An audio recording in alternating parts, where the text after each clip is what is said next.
Students have taken to the streets to prevent the corrections buses with students from leaving. Bro, Colombia was like, yeah, it's time. Like, let's just go in there and let's just start whipping students up. Let's just start ripping and dipping, baby. Let's go. So as far as I understand, Ilhan Omar's daughter is one of the 3 students that gets suspended. Ilhan Omar's daughter, Isra Hersey, is one of the 3 students that got suspended for standing in solidarity with Palestinians facing a genocide, which is ridiculous.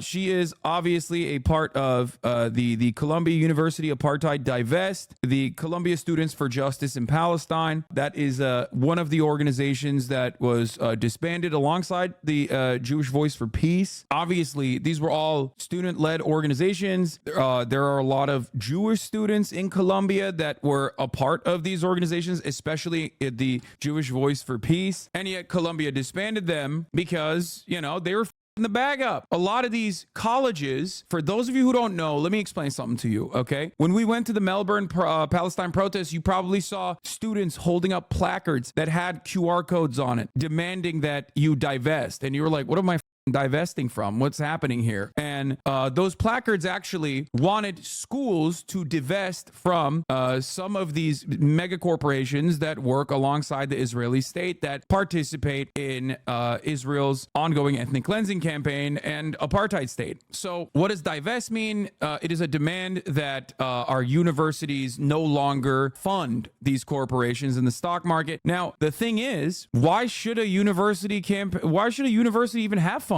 in any of these corporations like CAT, let's say, right? Well, that's because all universities, especially in the Western world, operate like hedge funds. That's exactly what a university is at this day and age. Colleges literally are just basically hedge funds, just woke gay hedge funds led by a dean who's more interested in continuing to add on to the overall billion-dollar endowment so you can keep making these cool investment decisions. And therefore, this line of attack is very successful. To demand your college endowments not go to companies that are supporting the Israeli apartheid regime is actually very smart business. It's a good way to demand change. So because it's a good way to demand change, to get like some kind of needle moving in the opposite, in the good direction, which is the opposite direction of the bad direction, which is the direction that we seemingly are bouldering towards every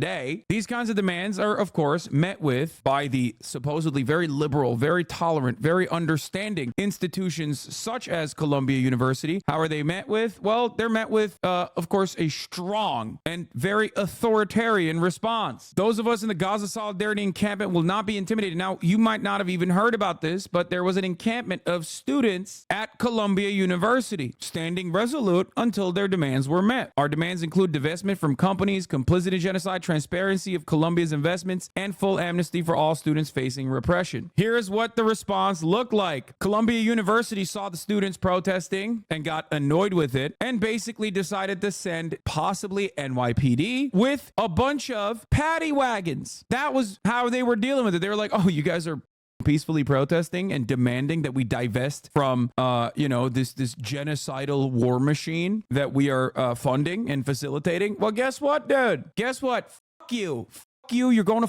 fucking jail. Shut the fuck up. That's what they're doing. Now, of course, this has happened throughout American history, and those who do get arrested in situations like this are almost always on the right side of history. You know, you get a little snapshot of what this used to look like throughout history in general. I mean, there was Vietnam protests. There were Vietnam protests at Columbia, obviously, and guess what happened back then? The same exact shit that is happening now. Wow. Do like whatever. Just a normal response, dude. Normal response and normal reaction.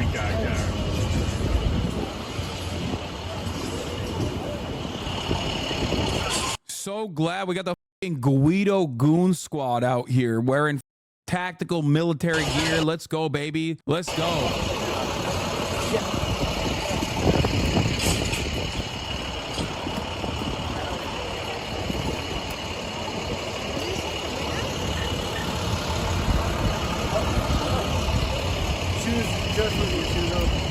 Okay. I'll tell him we're 142. Land of the free, by the way. Hey guys, this is not Vladimir Putin's Russia, okay? What's happening here? Is this China? Is this goddamn China? Is this Vladimir Putin's Russia? Or is this New York? One of the wokest goddamn cities in the goddamn country. Turns out America doesn't like free speech either. Oh my God, I'm shocked. Shocking. I went to Columbia and it's honestly insane to see this considering Ivy League schools are supposedly infested with lefties. No, of course, Columbia has always been like this. This is why I always say Ivy League institutions are f***ing bullshit.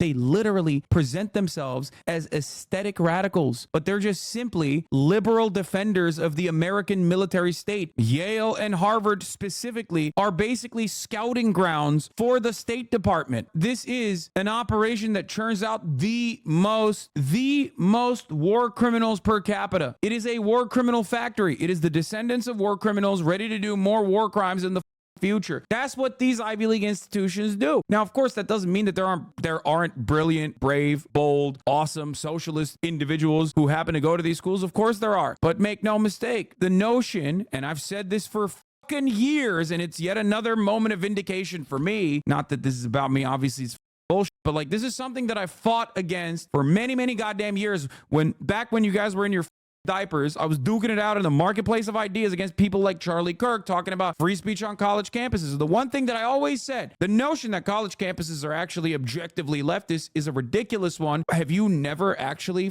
encountered the business school? Of course you didn't, Charlie Kirk, because you didn't go to college. But let me tell you, the notion that college campuses are all woke socialist is ridiculous, okay? It is objectively ridiculous. Most of these institutions are churning out neoliberal hegemonic propaganda. College campuses are in the interest of creating the next professional managerial class that absolutely abides by the religious almost zealotry required to defend neoliberalism. That is what the goal is. And it's very successful in that regard. Right-wingers talking about college campuses being woke is exactly like right-wingers that live in rural bum parts of Texas talking about how the big cities are riddled with heroin needles and homeless people and crime that will kill you. Why the am I asking a fish what it's like to live on land, brother? You ain't ever seen it. You can't live on land, fish. Shut the up. Anyway, Talia Jane is on the ground talking about how the NYPD has entered the Columbia campus, led by Chellen Daughtry. SRG shouldered their way past students, then played a recording about an unlawful encampment and that students will be charged with trespassing. At least 1,000 students watching yelling shame at the NYPD. Oh, you gotta wait. Look, you gotta wait. Everyone's gotta wait. Go back that way. Thank you. Nope, go back that way. Excuse me, go back that way.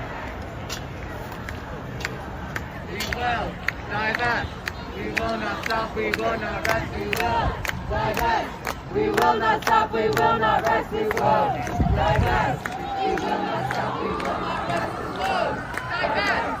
We will not stop. We will not rest. We will divest. We will not stop. We will not rest. We will divest. We will not stop. We will not rest. We will divest. We will not stop. We will not rest. We will divest. NYPD is currently mass arresting Columbia University student protesters and loading them onto buses. Just normal stuff. Make no mistake. Make no mistake. This is not Vladimir Putin's Russia. This is not China. This is New York City, baby.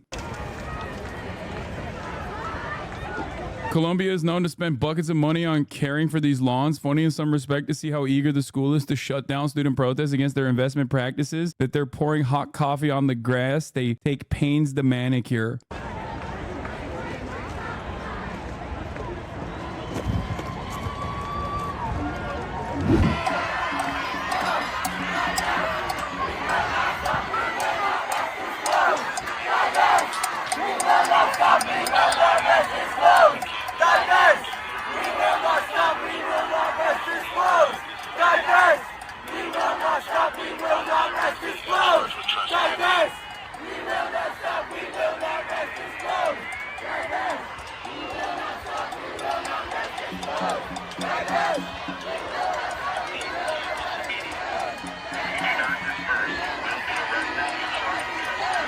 On what legal ground is the NYPD arresting students? Trespassing. That's the legal reason why they're doing it. But the real reason why they're doing it, obviously, is because, the college doesn't like that these students have been creating encampments on the lawn, on the beautifully manicured lawn, and demanding that Columbia University divest. Honestly, I think the average Israeli doesn't know what Zionism is. The settlers do, and more political people do. But in my experience is that many Israelis don't know exactly what it means for there to be a Jewish state and what the implications of that are. Israeli historiography makes that very easy because there was our small brave state and the Arabs who will always hate us, and that's it. No need to think about Palestine then. Yeah. No, I see that. But I think that level of propaganda, also is like easy to dismantle. It's definitely hard when you're so personally invested in it. Chat, stop yelling nice colonizer apologia. Shut the fuck up. He's right. He's giving the POV of the average Israeli, and he's not wrong. You need to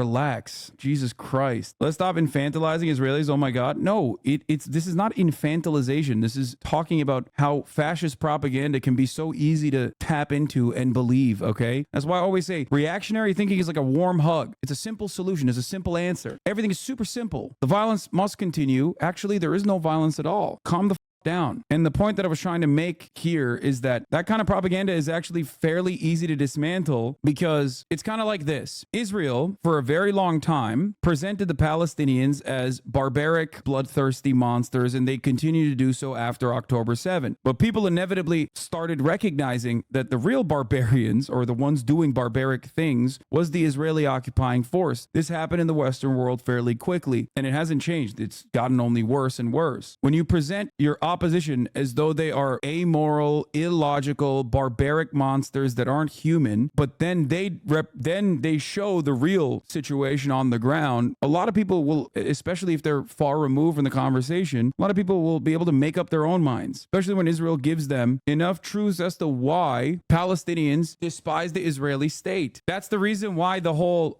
these guys are all anti-Semitic and they're operating on anti-Semitic virtues doesn't work. It only works if people are sheltered from the truth, if people are directly misled away from the normal living conditions of the average Palestinian being dire over and over again. Ultimately, though, it is right-wing thinking, it is reactionary thinking, it's fascist thinking. It's very difficult to try to explain to a dude who has lived a sheltered life that America is a white supremacist country. They immediately are like, what the do you mean it's a white supremacist country? Get the fuck out of here. It's hard to shake people when that's all they know. But that doesn't stop me from trying to, decode that and try to get people to see a different perspective. And it does work. This is exactly the same concept of how most Americans can't understand systemic racism, even well-meaning liberals who don't recognize systemic injustice. The ideology of Zionism is so deeply ingrained in every facet of Israeli life that average Israelis don't recognize it. Yep.